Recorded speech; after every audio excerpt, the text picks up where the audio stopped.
Brother, good morning. Good morning sister. ஓம் சாந்தி. ஓம் சாந்தி. குஷியா இருக்கீங்களா? யோகா நல்லா இருந்ததா? சூப்பரா இருந்துச்சு சிஸ்டர். குஷியா இருக்கேன். சங்கமையத்தை நல்லா என்ஜாய் பண்றேன் சிஸ்டர். நீங்க என்ஜாய் பண்றீங்களா? என்ஜாய் பண்றோம். சங்கமேகம் எல்லாம் நடக்கிறது எல்லாமே நன்மைக்குன்னு எடுத்துக்கும் போது ரொம்ப சந்தோஷமா இருக்கு. அத அப்பா நமக்கு புரிய வச்சாரு, அதுக்குதான் அவருக்கு ரொம்ப நன்றி சொல்லணும். ஆமா சிஸ்டர். ஓகே பிரதர், அப்பாவோட மகா வாக்கியங்களை கேட்போம். ஏப்ரல் 9, 2025 காலை முரளி பாப்தாதா மதுபன். ஓம் சாந்தி. இனிமையான குழந்தைகளே, ஒவ்வொருவருடைய நாடியையும் பார்த்து முதலில் அவருக்கு அல்ஃப் தந்தை மீது நிச்சயம் செய்வீர்கள். அதன் பிறகு மேற்கொண்டு புரிய வையுங்கள். அல்ஃப் தந்தை மீது நிச்சயம் ஏற்படாமல் ஞானம் அளிப்பது என்பது டைம் வேஸ்ட், நேரத்தை வீணடிப்பது போல ஆகும் அப்படின்னு அப்பா தலைப்பு கொடுத்துருக்காங்க. ஒருத்தவங்களுக்கு நாடி பார்த்து தான் சேவை செய்யணும் அப்படின்னு சொல்றாரு. முதல்ல யார் வந்தாலும் தந்தையின் மீது நிச்சயம் செய்வீங்கள். தந்தையின் அறிமுகத்தை கொடுத்து அவரை பத்தின விஷயங்களை முதல்ல நல்ல விதத்துல புரிய வைங்க. புரிய வச்சதுக்கு அப்புறம் அவர் கொடுத்த ஞானம்னு சொல்லி அடுத்த ஞானத்தை மேற்கொண்டு சொல்லி தந்தீங்கன்னா தான் புரிஞ்சுக்கிடுவாங்க. இல்லாட்டி தந்தையே புரிஞ்சுக்கலாம், ஞானத்தை முழுமையா புரிஞ்சுக்கிட மாட்டாங்க. இங்க ஞானத்தை பத்தி பேசுறது வேஸ்ட் அப்படின்னு சொல்லியிருக்காரு. Okay sister. அப்பா கேள்வி கேட்கிறாங்க, எந்த ஒரு முக்கியமான புருஷார்த்தம், அதாவது முயற்சி ஸ்காலர்ஷிப் பெறுவதற்கான அதிகாரி ஆக்கி விடுகிறது?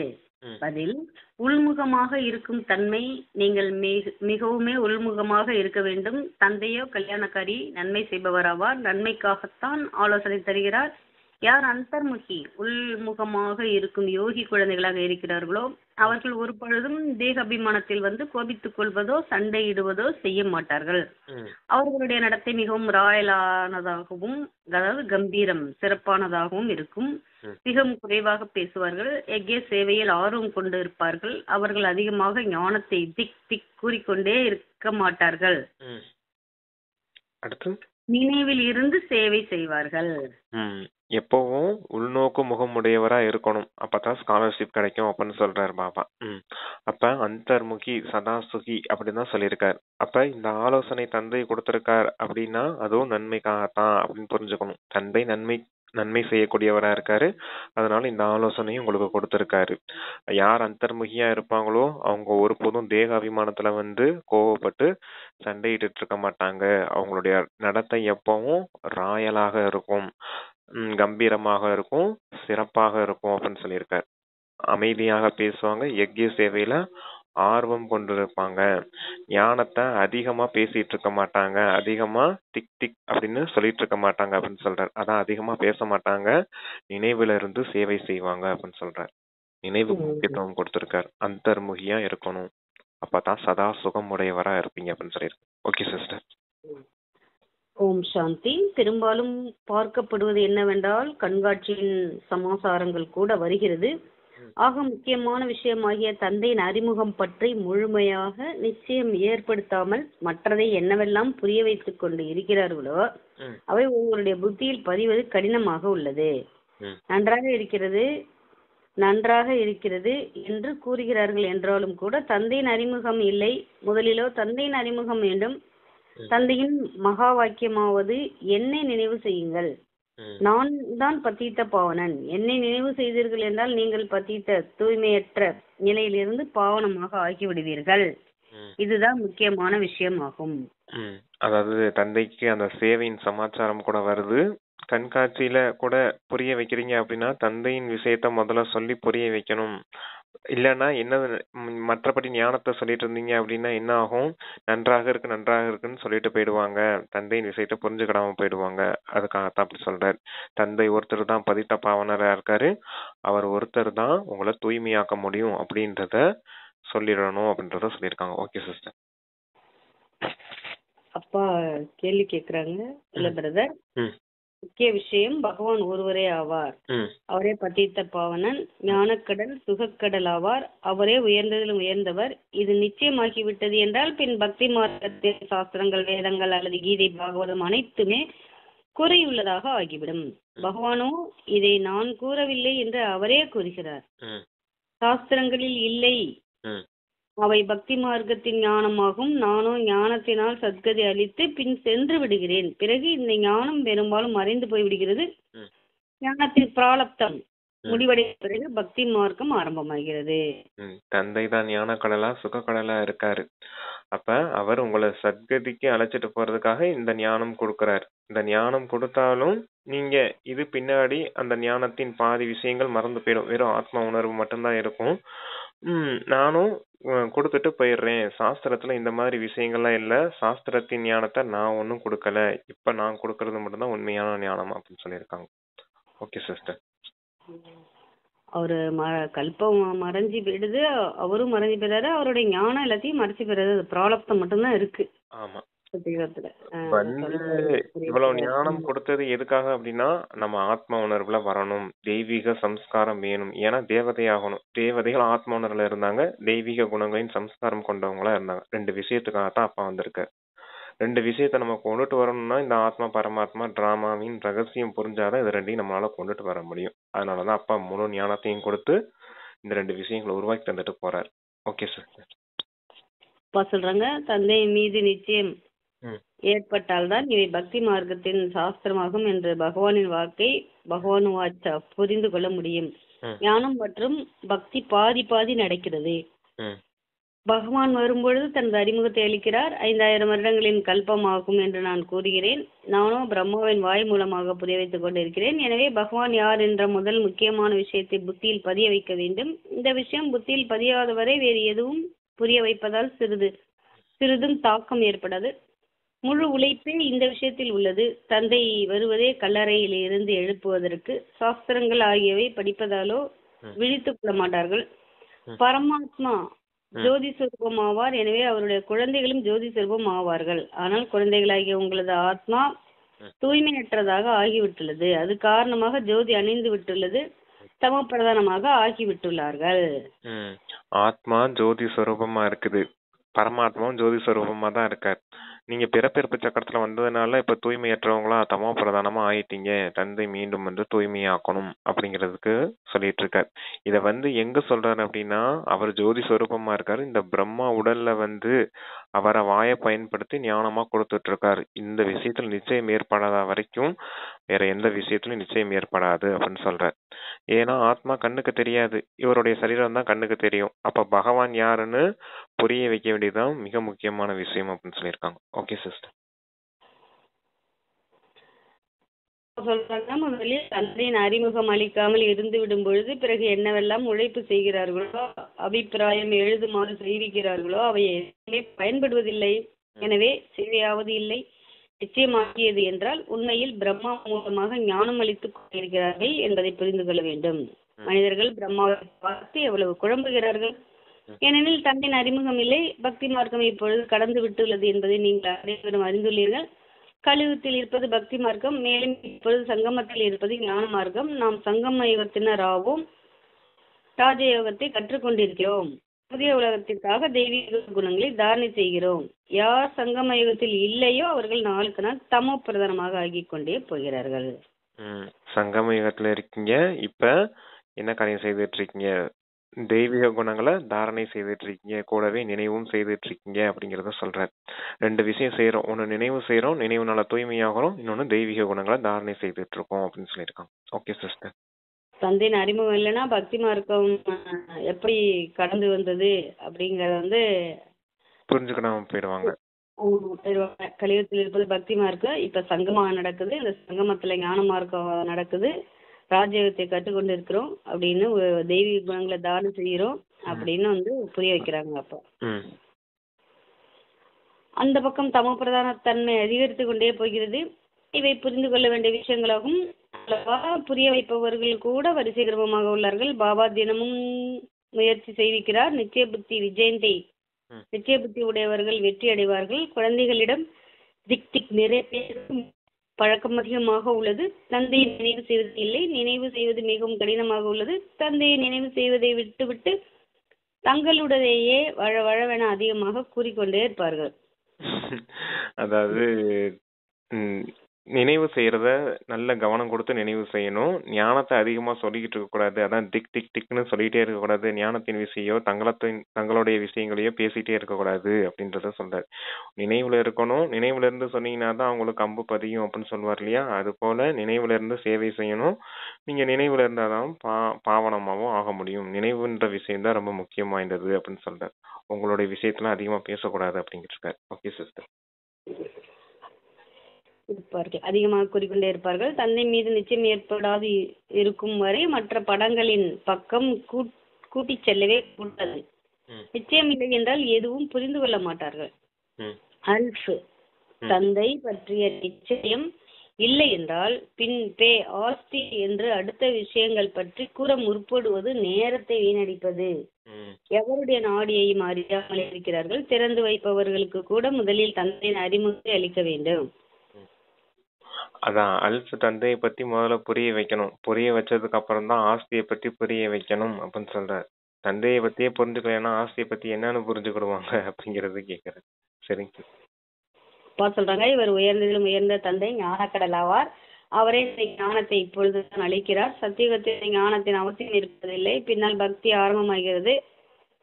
துர்கதி அதாவது நிந்தனை விடும் நேரம் வரும்பொழுது நான் வருகிறேன் என்று தந்தை கூறுகிறார். அரை கல்பம் அவர்கள் நிந்தனை செய்தே ஆக வேண்டியுள்ளது. யாருக்கெல்லாம் பூஜை செய்கிறார்களோ அவர்களுடைய தொழில் காரியம் பற்றி அறியாமலே உள்ளார்கள். குழந்தைகளாக நீங்கள் வந்து புரிய வைக்கிறீர்கள்.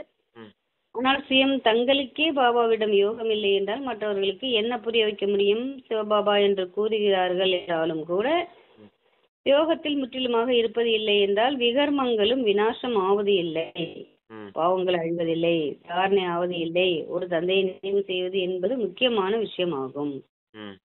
யார் இத்தனை காலமா பூஜை செய்துட்டு வந்தாங்களோ அவரே நேரடியா வந்திருக்காரு. அப்ப அவர் வந்தப்ப அவர் சொன்ன விஷயத்த கேட்கணும். தந்தையை நினைவு செய்யணும். அந்த நினைவு தான் ரொம்ப முக்கியம் வாய்ந்ததா இருக்குது. பூஜை செய்துட்டு வந்திருக்காங்க. அவரை பத்தின ரகசியமும் தெரியல, எதுவும் தெரியல. ஆனா இப்ப தெரிஞ்சிருக்குது இல்லையா உங்களுக்கு, தந்தையை எப்படி நினைவு செய்யணும், நினைவு செய்யறதுனாலதான் நம்ம தூய்மையாகிறோம் அப்படிங்கிற இந்த விஷயங்கள்லாம் தெரிஞ்சிருக்கு இல்லையா? அப்ப இப்ப நினைவு செய்யணும் அப்படிங்கிறதுக்காக சொல்றாரு. Okay sister. சொல்றாங்க, எந்த குழந்தைகள் ஞானமுடைய ஆத்மாவாக இருப்பதுடன் கூடவே யோகிய ஆத்மாவாக ஆவது இல்லையோ அவர்களிடம் தேகாபிமானத்தின் தன்மை அவசியம் இருக்கும். யோகம் இல்லாமல் புரிய வைப்பது எதற்கும் பயனில்லை. பிறகு தேக அபிமானத்தில் வந்து பிறரை தொல்லைப்படுத்திக் கொண்டே இருப்பார்கள். குழந்தைகள் நன்றாக சொற்பொழிவு என்றால் தாங்கள் ஞானமுடைய ஆத்மாக்கள் என்று நினைத்துக் கொள்கிறார்கள். ஞானமுடைய ஆத்மாக்கள் தான். ஆனால் யோகம் குறைவாக உள்ளது என்றால் தந்தை கூறுகிறார், யோகத்தில் புருஷார்த்தம் மிகவும் குறைவாக உள்ளது. சாட்டு வையுங்கள் என்று தந்தை எவ்வளவு புரிய வைக்கிறார். யோகத்தின் விஷயம்தான் முக்கியமானது. குழந்தைகளிடம் ஞானத்தை புரிய வைப்பதற்கான ஆர்வம் இருக்கிறது, ஆனால் யோகம் இல்லை. எனவே யோகமின்றி விகர்மங்கள் விநாசம் ஆகவில்லை என்றால் பின்னர் என்ன பதவி அடைவார்கள்? யோகத்திலும் நிறைய குழந்தைகள் ஃபெயிலாகி விடுகிறார்கள். நாங்கள் 100% உள்ளோம் என்று நினைக்கிறார்கள், ஆனால் 2% தான் என்று பாபா கூறுகிறார். அதாவது இந்த ஞானம் நல்ல விதத்துல சொல்றாங்க, இருந்தாலும் யோகம் குறைவா இருக்குது அப்படின்னு சொல்றார். யோகம் குறைவா இருந்தா எப்படி சேவை செய்ய முடியும் அப்படின்னு சொல்றார். யோகம் தான் தாரணைக்கு ஆதாரமா இருக்குது. அப்ப ஞானம் எந்த அளவுக்கு இருக்குதோ அந்த அளவுக்கு யோகமும் இருக்கணும் அப்படின்னு சொல்றாரு. யோகத்துல இருக்கிறது தான் மிகவும் உழைக்க வேண்டிய காரியமா இருக்குது அப்படின்னு சொல்லியிருக்காரு. சரி வாசன். சொல்றாங்க, சுயம் பாபா கூறுகிறார், உணவு உட்கொள்ளும் பொழுது நினைவில் இருக்கிறேன், பிறகு மறந்து விடுகிறேன். ஸ்நானம் செய்கிறேன், அப்பொழுது கூட பாபாவை நினைவு செய்கிறேன். அவருடைய குழந்தையாகத்தான் இருக்கிறேன், பிறகும் நினைவு மறந்து விடுகிறது. இவர் முதல் நம்பரில் செல்லக்கூடியவர். அவசியம் ஞானம் மற்றும் யோகம் சரியாக இருக்கும் என்று நினைக்கிறீர்கள். பிறகும் பாபா கூறுகிறார், யோகத்தில் நிறைய உழைப்பு தேவை உள்ளது, முயற்சி செய்து பாருங்கள், பிறகு அனுபவத்தை கூறுங்கள். அதாவது நான் உணவு சாப்பிட்றேன், பிரம்மா பாபா சொல்றாரு, உணவு சாப்பிட்றேன், அந்த நேரத்துல நினைவுல இருக்கிறதுக்கு முயற்சி செய்யறேன். உணவு சாப்பிடும்போது நினைவு இருக்குது, அப்புறமேல் குளிக்க போறேன், அப்பவும் தந்தை நினைவு இருக்குது. இருந்தாலும் அடிக்கடி தந்தை நினைவை மறந்து போயிடுறேன் அப்படின்னு அவருடைய அனுபவத்தை சொல்றாரு. நீங்களும் செஞ்சு பாருங்க, இந்த யோகத்துல இருக்கிறது எவ்வளவு கடினமான உழைப்பு இருக்குது அப்படிங்கிறத அனுபவத்தை சொல்லுங்க அப்படின்னு சொல்லியிருக்காரு. Okay sister washing. சொல்றாங்க. உதாரணமாக தையல் கடைக்காரர் துணி தைக்கிறார் என்றால் பாபாவின் நினைவில் இருக்கிறேனா என்று பார்க்க வேண்டும். மிகவும் இனிமையான பிரியதர்ஷன் ஆவார். அவரை எந்த அளவிற்கு நினைவு செய்வீர்களோ அப்போது நமது விகர்மங்கள் விநாசம் ஆகிவிடும். நாம் சதோ பிரதானமாக ஆகிவிடுவோம். நான் எவ்வளவு நேரம் நினைவில் இருக்கிறேன் என்று தன்னை பார்க்க வேண்டும். பாபாவிற்கு ரிசல்ட் கூற வேண்டும். நினைவில் இருப்பதால் தான் நன்மையாகும், மற்றபடி அதிகமாக புரிய வைப்பதால் நன்மையாகாது. எதுவுமே புரியாமல் உள்ளார்கள். அல்பு தந்தை இன்றி காரியம் எப்படி நடக்கும்? ஒரு அல்பு தந்தை பற்றி தெரியாது, மற்றபடி புள்ளி ஆகிவிடுகிறது. அதாவது ஒன்றின் பின்னால் 0 வைத்தால் மதிப்பு அல்பு தந்தையுடன் கூடவே பிந்து புள்ளி கொடுக்கும் பொழுது நன்மை ஆகிறது. யோகம் இல்லை என்றால் நாள் முழுவதும் நேரத்தை வீணடித்துக் கொண்டே இருப்பார்கள். யோகம் இல்லைன்னா நாள் முழுக்க நேரத்தை வீணடிச்சுட்டே இருப்பாங்க. அதாவது புள்ளிக்கு என்ன சிஸ்டர் சொன்னாரு? ஒரு அல்பு தந்தை பற்றி தெரியாது, மற்றபடி புள்ளி ஆகி விடுகிறது. அதாவது ஒன்றின் பின்னால் 0 வைத்தால் மதிப்பு அல்பு தந்தையுடன் கூடவே பிந்து புள்ளி கொடுக்கும் பொழுது நன்மை ஆகிறது. அதாவது அப்பாங்கிறது ஒண்ணு, மற்றதெல்லாம் நம்ம ஆத்மான்னு வைக்கிற ஒவ்வொரு புள்ளியுமே எல்லாமே அந்த பின்னாடியே வேல்யூ ஜாஸ்தி ஆகிட்டே போகும் அப்படின்னு சொல்றாரு. ஒண்ணுக்கு பின்னாடி 0 போட்டோம்னா 10 ஆயிடுது இல்லையா, 10க்கு பின்னாடி 0 போட்டா 100 ஆயிடுது இல்லையா, அந்த மாதிரி வேல்யூ ஜாஸ்தி ஆகிட்டே போகுது அப்படின்னு சொல்லியிருக்காரு. Okay sister. அதே போல உங்களுக்கு பல மடங்கு பாக்கியம் கிடைக்கும். தந்தை ஒருத்தரை வச்சுட்டு நீங்க உங்க ஆத்ம உணர்வை அதிகப்படுத்திக்கிட்டே போகணும் அப்படிங்கிறதுக்காக அதை சொல்லியிருக்காரு. யோகத்தை பத்தி தானே சொல்லிட்டு இருக்காரு, அதான் சொல்றாரு. Okay sister. யோகம் இல்லை என்றால் நாள் முழுவதும் நேரத்தை வெண்டித்துக் கொண்டே இருப்பார்கள். தந்தைக்கோ இரக்கம் ஏற்படுகிறது. இவர்கள் என்ன பதவியை அடைவார்கள்? அதிர்ஷ்டத்தில் இல்லை என்றால் தந்தையும் என்ன செய்ய முடியும்? தந்தையோ அடிக்கடி புரிய வைக்கிறார். தெய்வீக குணங்களை நன்றாக எடுத்து வாருங்கள். தந்தையின் நினைவில் இருங்கள். நினைவு மிகவும் அவசியமாகும். நினைவின் மீது அன்பு இருந்தது என்றால்தான் ஸ்ரீமத் படி நடக்க முடியும். பிரஜைகளோ ஏராளமாக உருவாக வேண்டியுள்ளது. நீங்கள் இங்கு வந்திருப்பதே இந்த லட்சுமி நாராயணராக ஆவதற்கு. இதில் உழைப்பு உள்ளது. சொர்க்கத்திற்கு செல்வார்கள் என்றாலும் கூட தண்டனைகள் வாங்கி பிறகு கடைசியில் வந்து சிறிதளவு பதவி அடைவார்கள். பாபாவோ எல்லா குழந்தைகளையும் அறிந்துள்ளார் அல்லவா? எந்த குழந்தைகள் யோகத்தில் அரை குறையாக இருக்கிறார்களோ அவர்கள் தேக அபிமானத்தில் வந்து கோபித்துக் கொண்டு சண்டையிட்டு கொண்டும் இருப்பார்கள். அதான் தேக அபிமானத்தை வந்து சண்டையிட்டு இருப்பாங்க யோகத்துல இல்லை அப்படின்னா. யோகத்துல இல்லைன்னா விகர்மங்கள் விநாசமாகாது. சொர்க்கத்துக்கு வருவாங்க, கண்டிப்பா ஞானம் கிடைச்சிருக்கு, அதனால சொர்க்கத்துக்கு வருவாங்க. இருந்தாலும் கடைசியில வருவாங்க, குறைந்த பதவி அடைய வேண்டியதான் ஆயிடும். அதனால இப்பவே தந்தையை நினைவு செய்து பாவ கர்மங்களை அழிச்சுக்கோங்க, தூய்மையாகுங்க, உயர்ந்த பதவி அடையுங்க அப்படின்னு சொல்லியிருக்காரு. தேக அபிமானத்துல இருந்தா இங்கேயும் பிரச்சனை, சங்கம யுகத்துலயும் பிரச்சனை, கோவப்பட்டு சண்டையிட்டு இருப்பீங்க. எதிர்காலத்திலயும் பதவி குறைஞ்சு போயிடும், 2 நஷ்டம் ஏற்படும். ஒரே காரியம் செய்யுங்க, 2 விதமான லாபத்தை எடுத்துக்கோங்க அப்படின்னு சொல்றேன். Okay sister. சொல்றாங்க, யார் பக்குவமான யோகியாக இருப்பார்களோ அவர்களுடைய நடத்தை மிகவும் ராயலாகவும் கம்பீரம் அதாவது சிறப்பானதாகவும் இருக்கும். மிகவும் குறைவாக பேசுவார்கள். யக்ஞ சேவையில் கூட ஆர்வம் இருக்கும். யக்ஞ சேவையில் எலும்புகள் கூட போனாலும் போகட்டும், இது போல ஒரு சிலர் இருக்கவும் இருக்கிறார்கள். ஆனால் நினைவில் அதிகமாக இருந்தீர்கள் என்றால் தந்தையிடம் அன்பு இருக்கும் மற்றும் குஷியாக இருப்பீர்கள் என்று பாபா கூறுகிறார். யார் யோகத்துல இருப்பாங்களோ அவங்களுடைய நடத்தை ராயலாக இருக்கும், கம்பீரமாக இருப்பாங்க, சிறப்பாக இருப்பாங்க அப்படின்னு சொல்லியிருக்காரு. சேவையில எலும்பு கூட கொடுக்கக்கூடிய குழந்தைகள் கூட இங்க இருக்காங்க. நினைவுல இருந்து சேவை செய்தீங்கன்னா குசியும் அதிகரிக்கும் அப்படின்னு சொல்லியிருக்காரு. யஜ்யத்தின் சேவையில மிகவும் ஆர்வம் கொண்டவர்களா இருப்பாங்க அப்படின்னு சொல்லியிருக்காங்க. Okay sister. சொல்றாங்க, நான் பாரத கண்டத்தில் தான் வருகிறேன் என்று தந்தை கூறுகிறார். பாரதத்தை தான் நான் வந்து உயர்ந்ததாக ஆக்குகிறேன். சத்தியுகத்தில் நீங்கள் உலகத்தின் அதிபதியாக இருந்தீர்கள், சத்கதியில் இருந்தீர்கள். பிறகு துர்கதி செய்தது யார்? ராவணன். எப்பொழுது ஆரம்பமாகியது? துவாபர முதல். அரை கல்பத்திற்கான சத்கதி ஒரு நொடியில் அடைகிறீர்கள். அரை கல்பத்திற்கான சத்கதி ஒரு நொடியில் அடைகிறீர்கள். 21 பிறவிகளுக்கு ஆஸ்தி பெற்றுக் கொண்டு விடுகிறீர்கள். எனவே எப்பொழுதும் யாராவது ஒரு நல்ல மனிதர் வந்தார் என்றால் முதலில் அவருக்கு தந்தையின் அறிமுகத்தை கொடுங்கள். தந்தை கூறுகிறார், குழந்தைகளே, இந்த ஞானத்தினால்தான் உங்களுக்கு சத்கதி ஆகும். இந்த நாடகம் வினாடிக்கு வினாடி நடந்து கொண்டு இருக்கிறது என்பதை குழந்தைகளாகிய நீங்கள் அறிந்துள்ளீர்கள். இது புத்தியில் நினைவு இருந்தது என்றாலும் கூட நீங்கள் நல்ல முறையில் ஸ்திரமாக இருப்பீர்கள். இங்கு அமர்ந்திருக்கும் பொழுது கூட இந்த சிருஷ்டி சக்கரம் ம். ஃபேன் போல, ம். அதாவது பேனுன்னு நினைக்கிறேன். பேன் போல நகர்ந்து கொண்டே இருக்கிறது. பேன் போல எப்படி ஊர்ந்து சுற்றி கொண்டே இருக்கிறது என்பது புத்தியில் இருக்கட்டும். ம். வினாடிக்கு வினாடி டிக் டிக் என்று ஆகிக் கொண்டே இருக்கிறது. ம். அதாவது என்ன சொல்றாருன்னா, அந்த சத்தியுகம் அரை கல்பம் சத்கதி அடையிறீங்க தந்தையின் மூலமா. ஒரு வினாடியில இப்ப அரை கல்பத்துக்கான சத்கதி 21 பிறவிக்கான ஆஸ்தி அடையிறீங்க. உங்களை துர்கதியிலுக்கு கொண்டுட்டு போனது யாரு? ராவணன். எப்ப இருந்து? துவாபர யுகத்துல இருந்து. இது அரை கல்பம், இது அரை கல்பம் நடக்குது அப்படின்னு சொல்றாரு. இந்த நாடக சக்கரம் எப்படி இருக்குது அப்படின்னா, வினாடிக்கு வினாடி டிக் டிக் டிக்னு நகர்ந்துகிட்டே இருக்குது. பேன் எப்படி மெதுவா ஊறுது இல்லையா, அது போல 5000 வருஷத்தின் நாடகம் கொஞ்சம் கொஞ்சமா நகருது அப்படிங்கறத சொல்றாரு. ஓகே சிஸ்டர் வாசி. நாடகப்படிதான் ம்.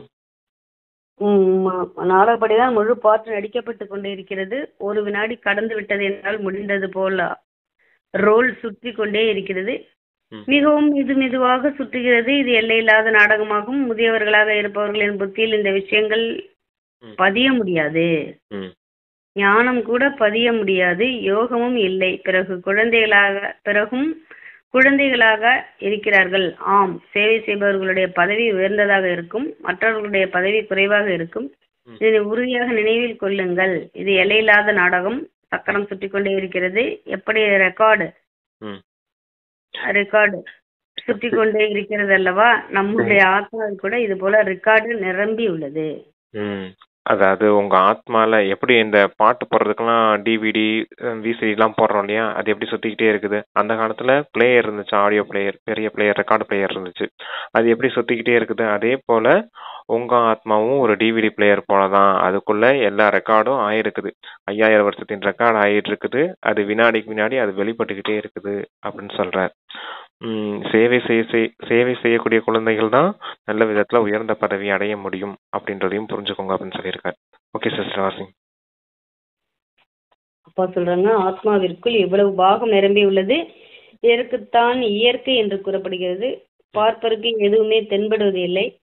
இது புரிந்து கொள்ள வேண்டிய விஷயங்களாகும்.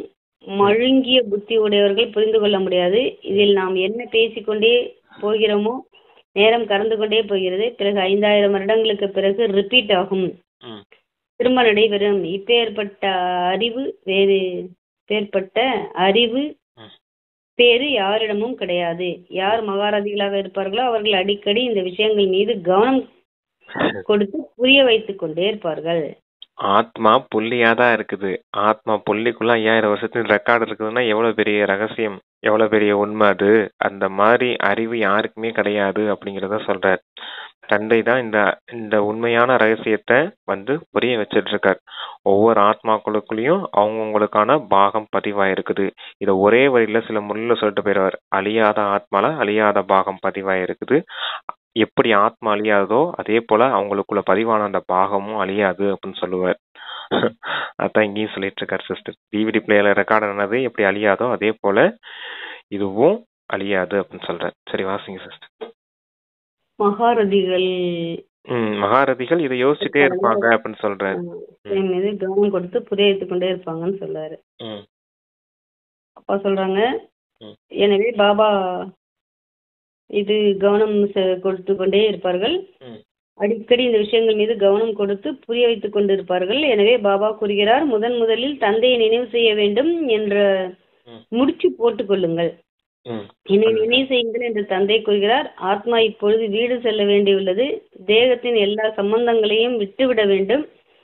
கூடுமானவரை தந்தையை நினைவு செய்து கொண்டே இருங்கள். பிறகு புருஷார்த்தம் மறைமுகமானதாகும். பாபா ஆலோசனை தருகிறார். அறிமுகம் கூட தந்தையினுடையதே கொடுங்கள், தந்தையினுடையதை கொடுங்கள். நினைவு குறைவாக செய்கிறார்கள், எனவே அறிமுகம் கூட குறைவாக கொடுக்கிறார்கள். முதலில் தந்தையின் அறிமுகம் புத்தியில் பதிய வேண்டும். உண்மையில் அவர் நமது தந்தை ஆவார் என்பதை இப்பொழுது எழுதுங்கள் என்று கூறுங்கள். முதல்ல முடிச்சு போட்டு வச்சுக்கோங்க அப்படின்னு சொன்னார். சேனையில முடிச்சு போட்டு வச்சுக்கோங்க, தொழில முடிச்சு போட்டு வச்சுக்கோங்கன்னு சொல்லுவாங்க இல்லையா, அது போல முடிச்சு போட்டு வச்சுங்க தந்தையை நினைவு செய்யணும் அப்படின்னு. அப்புறமேலு தந்தைய நினைவே செய்யல அப்படின்னா சேவையும் குறைவாதான் செய்வீங்க. சேவை செய்யும் போதும் கூட தந்தையின் அறிமுகத்தை தான் அதிகமா கொடுக்கணும் அப்படின்னு சொல்ற. அதைத்தான் நல்ல விதத்துல புரிய வைக்கணும் அப்படின்னு சொல்ற. இன்னைக்கு முரளி ஃபுல்லாவே அதுதான். அப்பாவின் அறிமுகத்தை கொடுக்கணும் அப்படின்றதுதான். நீங்களும் தந்தை நினைவுல இருக்கணும், மற்றவர்களுக்கும் தந்தையின் அறிமுகத்தை தான் முதல்ல புரிய வைக்கணும். ஞானத்தின் விஷயத்தையோ உங்களுடைய விஷயத்தையோ அதிகமா பேசாதீங்க அப்படின்னு சொல்லியிருக்காரு. சரிங்க சிஸ்டர். ஃபுல்லா யோகா முரளி இன்னைக்கு. ஆமா. அப்பா சொல்றாங்க, தேகத்துடன் சேர்த்து அனைத்தையும் விட்டு விட்டு ஒரு தந்தையை நினைவு செய்ய வேண்டும். நினைவினால் தான் நீங்கள் தமோ பிரதான நிலையில் இருந்து சதோ பிரதானமாக ஆவீர்கள். முக்தி மற்றும் ஜீவன் முக்தி தாமத்திலோ துக்கம் வேதனை இருப்பதே இல்லை. நாளுக்கு நாள் நல்ல விஷயங்கள் அதிகமாக புரிய வைக்கப்படுகிறது. தங்களுக்குள் கூட இதே விஷயங்களை உரையாடுங்கள். தகுதியுடையவராகவும் ஆக வேண்டும் அல்லவா? பிராமணராகி பின் தந்தையின் ஆன்மீக சேவை செய்யவில்லை என்றால் என்ன பயன்? படிப்பையோ நல்ல முறையில் தாரணை செய்ய வேண்டும் அல்லவா? நிறைய பேருக்கு ஒரு எழுத்து கூட தாரணை ஆவதில்லை என்பதை பாபா அறிந்துள்ளார். சரியான முறையில் தந்தையை நினைவு செய்வது இல்லை. ராஜா ராணியின் பதவியை அடைவதில் உழைப்பு உள்ளது. யார் உழைக்கிறார்களோ அவர்களே உயர்ந்த பதவி அடைவார்கள். தந்தையை நினைவு செய்யணும், நல்ல விதத்துல பாடம் படிக்கணும், அவ்வளவுதான் சொல்றாரு. நல்ல விதத்துல பிராமணர்கள் ஆயிருக்கீங்க அப்படின்னா ஒரு எழுத்து கூட படிக்கல, ஒரு எழுத்து கூட தாரணை ஆகலைன்னா என்னன்னு பலன் அடைவீங்க அப்படின்னு சொல்றாரு. ராஜாராணி பதவி அடையணும்னா ஞானமும் வேணும், யோகமும் வேணும், உயர்ந்த பதவி அடையணும் அப்படின்னு சொல்றாரு. Okay sister. அப்பா சொல்றாங்க, அவர்களே உயர்ந்த பதவி அடைவார்கள். உழைத்தால் தானே அரசாட்சியில் வர முடியும். முதல் நம்பரில் வருபவர்களுக்குத்தான் ஸ்காலர்ஷிப் கிடைக்கிறது. இந்த லட்சுமி நாராயணர் ஸ்காலர்ஷிப் பெற்று விட்டவர்கள் ஆவார்கள். பிறகு வரிசை கிரமமாக உள்ளார்கள். மிகப்பெரிய தேர்வு ஆகும் அல்லவா? ஸ்காலர்ஷிப் பெறுபவர்களுடையதுதான் மாலை அமைக்கப்பட்டுள்ளது. 8 ரத்தினங்கள் இருக்கிறார்கள் அல்லவா? 8 பேர் உள்ளார்கள். பிறகு இருப்பது 100 பேர். பிறகு இருப்பவர்கள் 16,000 பேர். எனவே மாலையில் சேர்க்கப்பட வேண்டும் என்றால் எவ்வளவு புருஷார்த்தம் முயற்சி செய்ய வேண்டும். உள்முகமாக இருப்பதற்கான புருஷார்த்தம் முயற்சி செய்வதன் மூலம் ஸ்காலர்ஷிப் பெறுவதற்கு உரிமை உடையவர்களாக ஆகிவிடுவீர்கள். அதாவது முதல் நம்பரா போகணும். நீங்க ஸ்காலர்ஷிப் அடைஞ்சவங்க யாருன்னா லட்சுமி நாராயணன் ஸ்காலர்ஷிப் அடைஞ்சிருக்காங்க. அதே போல அவங்கள முன்னாடி வச்சு நீங்களும் நல்ல விதத்துல ஸ்காலர்ஷிப் அடைகிறதுக்கான முயற்சி செய்யுங்க அப்படின்னு சொல்லியிருக்காங்க. Okay sister. சொல்றாங்க, நீங்கள் மிகவுமே உள்முகமாக இருக்க வேண்டும். தந்தையோ கல்யாணக்காரி நன்மை செய்பவராவார். எனவே நன்மைக்கான ஆலோசனை தான் தருகிறார். நன்மையோ முழு உலகிற்கு ஆக வேண்டி உள்ளது. ஆனால் வரிசை கிரமமாக உள்ளார்கள். நீங்கள் இங்கு தந்தையிடம் படிப்பதற்காக வந்துள்ளீர்கள். உங்களிலும் கூட யார் படிப்பின் மீது கவனம் கொடுக்கிறார்களோ அந்த மாணவர்கள் நல்லவர்கள் ஆவார்கள். ஒரு சிலரோ முற்றிலும் கவனம் அளிப்பதில்லை. எது பாக்கியத்தில் இருக்குமோ என்று கூட நிறைய பேர் நினைக்கிறார்கள். அதாவது உள்முகமா நீங்க இருக்கணும். உள்முகமா இருந்து தந்தையை நினைவு செய்யணும். மறுபடியும் அதான் சொல்றாரு. லாஸ்ட் என்ன சொன்னாரு? நன்மை முழு உலகிற்கு ஆக வேண்டியுள்ளது. வரிசை கிரமமாக உள்ளீர்கள் சொல்றாரு. நீங்க தந்தையிடம் படிக்கதான் வரீங்க. உங்களில் யார் நல்லா படிக்கிறாங்க, படிப்பின் மீது நல்ல கவனம் கொடுக்கிறார்களோ அவங்கதான் நல்ல மாணவர்கள் ஆவார்கள் அப்படின்னு சொல்றாரு. ஒரு சில பேர் கவனம் செலுத்ததில்ல, பாக்கியம் என்ன ஆகுமோ என்று நிறைய பேர் நினைக்கிறாங்க அப்படின்னு சொன்னாரு. பாக்கியம் எங்களுக்கு என்ன கிடைச்சிருக்கிறோ அது கிடைக்கும் இல்லையா அப்படின்னு நினைக்க கூடாது. நீங்க உங்களுடைய முயற்சியின் அடிப்படையில தான் உங்களுடைய பாக்கியம் உருவாகும் அப்படின்னு சொல்றாரு. சரிங்க சொல்றாங்க, படிப்பிற்கான லட்சியமே இல்லை. எனவே குழந்தைகள் நினைவிற்கான சாட்டு வைக்க வேண்டும். நாம் இப்பொழுது வீட்டிற்கு திரும்பி செல்ல வேண்டும். ஞானத்தையோ இங்கேயே விட்டு செல்வோம். ஞானத்தின் பாட்டு முடிவடைகிறது. இவ்வளவு சிறிய ஆத்மாவிற்குள் எவ்வளவு பாட்டு உள்ளது, அதிசயமாகும் அல்லவா? இது முழுமையாக அவினாஷி நாடகமாகும். வினாஷி அவினாஷி. வினாஷ்னா அழியக்கூடியது, அவினாஷ்னா அழிய முடியாதது. இது முழுமையாக அவினாஷி நாடகமாகும். இவ்வாறாக நீங்கள் உள்முகமாக ஆகி உங்களிடமே உரையாடி கொண்டே இருந்தீர்கள் என்றால் உங்களுக்கு மிகவும் குஷியாக இருக்கும். ஆத்மா ஒரு பொழுதும் அழிந்து போவதில்லை என்ற இப்பேற்பட்ட விஷயங்களை தந்தை கூறுகிறார் என்று நாடகத்தில் ஒவ்வொரு மனிதனுடையதும் ஒவ்வொரு பொருளினுடையதும் பாட்டு பொருந்தி உள்ளது. இதை முடிவில்லாதது என்று கூட கூற மாட்டார்கள். முடிவை அடைகிறது. ஆனால் இருப்பதோ அனாதியாக. எவ்வளவு பொருட்கள் உள்ளன, இவற்றை இயற்கை என்று கூறலாமா? இறைவனுடைய இயற்கை என்று கூட கூற முடியாது. எனக்கு கூட இதில் பாட்டு உள்ளது அவர் கூறுகிறார். அச்சா. ஓம் சாந்தி. டிராமா இருக்குது. டிராமால இங்க பொருட்களும் இருக்குது. அந்த நிகழ்வுகளும் இருக்குது. எல்லாமே கரெக்டா ஃபிக்ஸ் ஆகிருக்குது டிராமா படி. ஆத்மாக்கள் அவங்களுக்கான பாகத்தை எடுத்து வந்து இந்த டிராமால ப்ளே பண்றாங்க அப்படின்னு சொல்றாரு. அப்ப இதெல்லாம் என்னன்னு சொல்றது? இயற்கையின் அதிசயம்னு சொல்றதா இல்ல என்னன்னு சொல்றது? தந்தையின் இயற்கை அப்படின்னு கூட சொல்ல முடியாது அப்படின்னு கூட சொல்றாரு. ஏன்னா இந்த நாடகத்துல எனக்கு கூட பார்ட் இருக்குது அப்படின்னு சொல்றாரு. எப்படி ஆத்மாக்கு அழியாத அந்த பாகம் இருக்குதோ இந்த டிராமாலையும் அந்த பாகம் அந்த பொருட்கள்லாம் அவங்களுக்கு தேவையான விஷயங்கள் கூட ஃபிக்ஸா இருக்குது. பாருங்க எவ்வளவு ஒரு பெரிய ரகசியமா இருக்குது அப்படின்னு சொல்றாரு. எனக்கு கூட இந்த டிராமால பார்ட் இருக்குது. அப்ப மூன்றுமே அழியாது அப்படின்னு சொல்றாரு. ஆத்மாவும் அழியாது, பரமாத்மாவும் அழிவற்றவர், கூடவே இந்த டிராமாவும் அழிவற்றது. இதுவும் 5000 வருஷத்துக்கு அப்புறமும் என்ன நடந்துச்சோ அது டிராமா படி திரும்பவும் ரிப்பீட் ஆகி நடக்குது அப்படின்னு சொல்றாரு. ஓகே சிஸ்டர், அதான் முரளி முடிச்சிருக்காரு அப்படி சொல்லி. இனிமேலும் இனிமையான காணாமல் போய் வெகு காலம் கழித்து கண்டெடுக்கப்பட்ட குழந்தைகளுக்கு தாய் தந்தை பாப்தாதின் அன்பு நினைவுகள் மற்றும் காலை வணக்கம். ஆன்மீக குழந்தைகளுக்கு ஆன்மீக தந்தையின் நமஸ்காரம். தாரணைக்கான முக்கிய சாரம் 2 பாயிண்ட்ஸ் கொடுத்திருக்காங்க. யோகத்தில் நிறைய உழைப்பு உள்ளது. கர்மம் செய்யும் பொழுது எவ்வளவு நேரம் தந்தையின் நினைவு இருக்கிறது என்று ட்ரையல் முயற்சி செய்து பார்க்க வேண்டும். நினைவில் இருப்பதில் தான் நன்மை உள்ளது. இனிமையான பெரிய தரிசனை மிகவும் அன்புடன் நினைவு செய்ய வேண்டும். நினைவின் சார்ட் வைக்க வேண்டும்.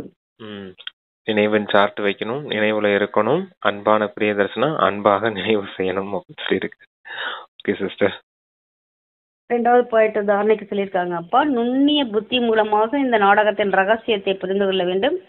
இது மிக மிக கல்யாணக்காரிய மங்களகரமான நாடகமாகும். நாம் என்ன பேசுகிறோமோ அல்லது செய்கிறோமோ அது மீண்டும் 5000 வருடங்களுக்கு பிறகு மீண்டும் மீண்டும் நடைபெறும். இதை சரியாக புரிந்து குஷியாக இருக்க வேண்டும். நுண்ணிய புத்தியோடு இந்த டிராமாவின் ரகசியத்தை புரிஞ்சுக்கணும் அப்படின்னு சொல்றாரு. அதுவும் இந்த டிராமா எதுக்காக அமைக்கப்பட்டிருக்குது? நன்மைக்காகவே அமைக்கப்பட்டிருக்குது அப்படிங்கிறதையும் தெரிஞ்சுக்கணும் அப்படின்னு சொல்றாரு. எப்படி மூன்றும் அழிவற்றதோ அதே போல மூன்றுமே நன்மை செய்யக்கூடியதான். ஆத்மாவும் நன்மை, ஆத்மாவான நானும் நன்மை செய்யக்கூடியவன் தான். பரமாத்மா தந்தையும் நன்மை செய்யக்கூடியவர் தான். இந்த டிராமாவும் நன்மை செய்யக்கூடியதான். அப்புறம் சுத்தி இருக்க மற்ற ஆத்மாக்களும் எல்லாருமே அவங்கவுங்க பார்ட்டை ப்ளே பண்றாங்கன்னா எல்லா நன்மைக்காக தான் பார்ட்டை ப்ளே பண்றாங்க. இதெல்லாம் நுண்ணிய புத்தியோட புரிஞ்சுக்கணும் அப்படின்னு சொல்லியிருக்காரு. புரிஞ்சுக்கிட்டு நீங்க குஷியோட இருக்கணும் அப்படின்னு சொல்லியிருக்காரு. சரி வாசி. வரதானம் கொடுக்கறாங்க. தனது சிரேஷ்ட வாழ்க்கை மூலம் பரமாத்ம ஞானத்தின் பிரத்யட்ச நிரூபணம் கொடுக்கக்கூடிய மாயா ப்ரூஃப் ஆகுக. தன்னை பரமாத்ம ஞானத்தின் பிரத்யட்ச பிரமாணம் அல்லது நிரூபணம் என புரிந்து கொள்வதால் மாயா ப்ரூஃப் ஆகி விடுவீர்கள். பிரத்யட்ச நிரூபணம் உங்கள் சிரேஷ்ட பவித்திர வாழ்க்கையாகும். அனைத்திலும் பெரிய நடக்க முடியாதது என்ற நிலையில் இருந்து நடக்கக்கூடியதாக ஆகும். விஷயம் இல்லறத்தில் இருந்து கொண்டே இதை கடந்த உள்ளுணர்வில் இருப்பதாகும். தேகம் மற்றும் தேகத்தின் உலகத்திலிருந்து அப்பாற்பட்டு விலகி இருப்பதாகும். பழைய சரீரத்தின் கண்களால் பழைய உலகத்தின் பொருட்களை பார்த்தாலும் பார்க்காது இருக்க வேண்டும். அதாவது சம்பூர்ண பவித்திர வாழ்க்கையை வாழ்வது இதுதான். பரமாத்மாவை பிரத்யட்சம் செய்வதற்கான அல்லது மாயா ப்ரூஃப் ஆவதற்கான சகஜ சாதனம் ஆகும். அதான் தன்னை பரமாத்மாவின் பிரத்யட்ச ரூபம், அதாவது தன்னை பரமாத்மாவின் ஞானத்தின் பிரத்யட்ச ரூபம் அப்படின்னு புரிஞ்சுக்கிட்டு மாயா ப்ரூஃப் ஆகுங்க அப்படின்னு சொல்லியிருக்காரு.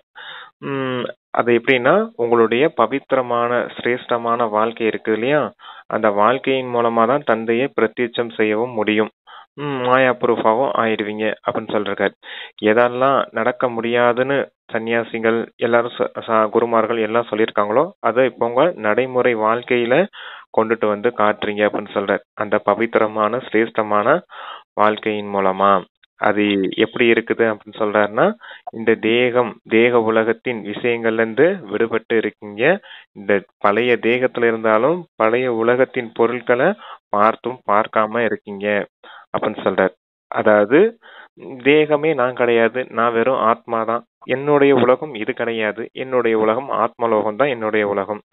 அப்புறம் இங்க இருக்க பொருட்கள்லாம் டிராமா படி அமைஞ்சிருக்குது. இதன் மீது எனக்கு எந்த பற்றுகளும் கிடையாது. ஏன்னா ஆத்மாவுக்கு இந்த பொருட்கள் மீது எந்த ஆசையும் கிடையாது. இந்த பொருட்கள் எல்லாமே அழியக்கூடியதா இருக்குது. ஆத்மாவை நான் அழிவற்றவனா இருக்கேன். இப்ப டிராமா படி இந்த முழு உலகம் விநாசமாக போகுது. அப்ப கண்களால பார்க்கக்கூடியது எல்லாமே விநாசமாக போகுதுன்ற ஞானமும் தெரிஞ்சிருக்குது.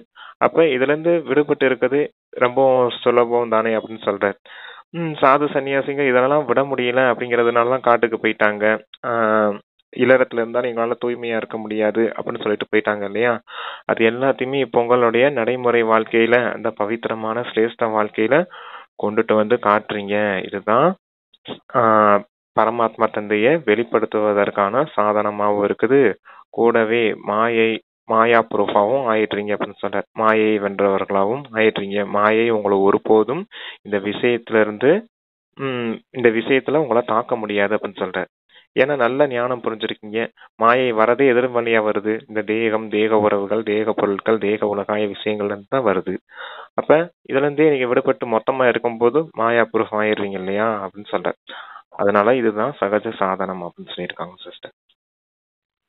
அப்பா ஸ்லோகன் சொல்றாங்க, கவனம் என்ற காவலாளி சரியாக இருந்தால் அதீந்திரிய சுகத்தின் கஜானா தொலைந்து போகாது. அதீந்திரிய சுகம் உங்களுக்கு எப்ப ஏற்படும்? தந்தையின் நினைவுல இருக்கும்போது ஏற்படும். அப்ப நினைவுக்கு கவனம் கொடுத்து இருக்கணும். இந்த நினைவுக்கு கவனம் கொடுக்கக்கூடிய காவலாளி யாரு? ஆத்மாவான நாம தான். நாம எப்பவும் அந்த நினைவுக்கு மட்டும் கவனம் கொடுத்துக்கிட்டே இருந்தோம் அப்படின்னா அந்த அதீந்திரிய சுகம் ஒருபோதும் உங்களுக்கு தொலைந்து போகாது.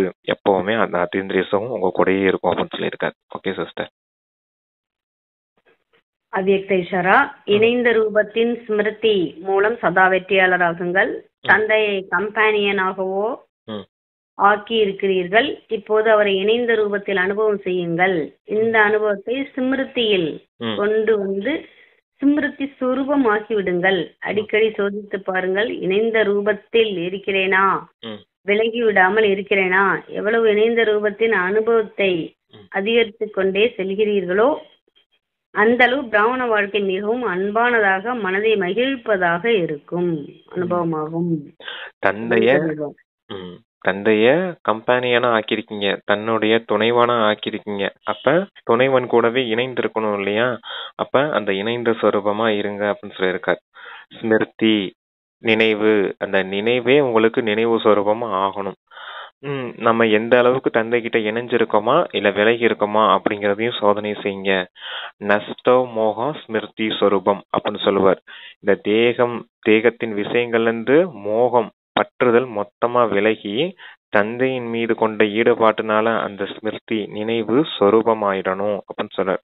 மொத்தமாவே ஆத்ம உணர்வு வந்துடணும் அப்படின்னு சொல்றார். இதுதான் பிராமண வாழ்க்கையின் அனுபவம். அப்ப இந்த பிராமண வாழ்க்கையில நீங்க அன்பையும் மகிழ்ச்சியும் அனுபவம் செய்யணும் அப்படின்னா இந்த இணைந்த ரூபத்துல இருங்க அப்படின்னு சொல்லியிருக்காங்க. Okay sister. இந்த ரூபத்தின் அனுபவத்தை அதிகரித்துக் கொண்டே செல்கிறீர்களோ அந்த அளவு பிராமண வாழ்க்கை மிகவும் அன்பானதாக, மனதை மகிழ்ப்பதாக அனுபவமாகும். ரெண்டு இறைவனோட இணைஞ்சிருக்கோம் இல்லையா? மனசு மகிழ்ச்சிங்கிறது எல்லையற்றதான் இருக்கும். ஆமா, அன்பு கிடைக்கல இந்த உலகத்துல. அதனாலதான் பாதி கஷ்டங்கள் இந்த உலகத்துல. நான் அன்பு கொடுக்கறேன், அவங்க எனக்கு அன்பு கொடுக்க மாட்டேங்கிறாங்கன்ற எதிர்பார்ப்பு. இந்த எதிர்பார்ப்பும் பாதி துக்கத்துக்கு காரணம். இந்த பிராமண வாழ்க்கையில உங்களுக்கு அன்பும் கிடைச்சிருது, மகிழ்ச்சியும் கிடைச்சிருது, தந்தை நினைவு சொரூபமா ஆகிறதுனால அப்படின்னு இருக்காரு. Okay sister, thank you sister. நன்றி. வாய்ப்பு ஏற்படுத்தி கொடுத்த உள்ளங்கள் அனைவருக்கும் நன்றி. Thanks brother. ஓம் சாந்தி. தேங்க்யூ பாபா.